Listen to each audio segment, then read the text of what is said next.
আগামীকাল আমাদের এই ঠাকুরগাঁয়ের এই বড় মাঠে আমাদের তারুণ্যের অহংকার বিএনপির চেয়ারম্যান তারেক রহমান আসছে দীর্ঘ 22 বছর পরে। আমরা আসলে খুব উচ্ছ্বাসিত, আনন্দিত এবং ঠাকুরগাঁওবাসী খুব উচ্ছ্বাসিত, কারণ তার আসার আগমন উপলক্ষে সারা ঠাকুরগাঁও যেন একটা রব পড়ে গেছে তারেক রহমানকে এক নজর দেখার জন্য।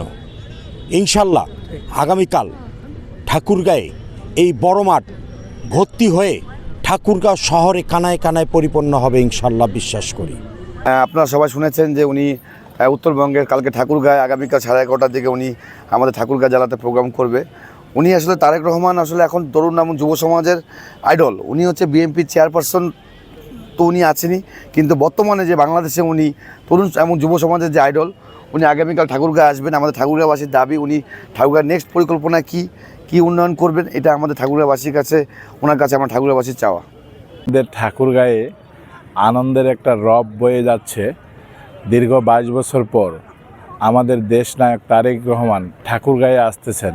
ওনার এই আগমন উপলক্ষে ঠাকুরগাঁয়ে সকল মানুষ, বিএনপি সমর্থক থেকে শুরু করে আপামর জনতা সবাই আনন্দের উৎসুক ঠাকুরগাঁয়ে বয়ে যাচ্ছে। দেখা গেল এই ঠাকুরগাঁয়ে উনি আসতেছেন, এটাকে ঘিরে মানুষ এমনভাবে আনন্দ হচ্ছে যে ঈদ উদযাপন করতেছে, এরকম একটা অবস্থা তৈরি হয়েছে।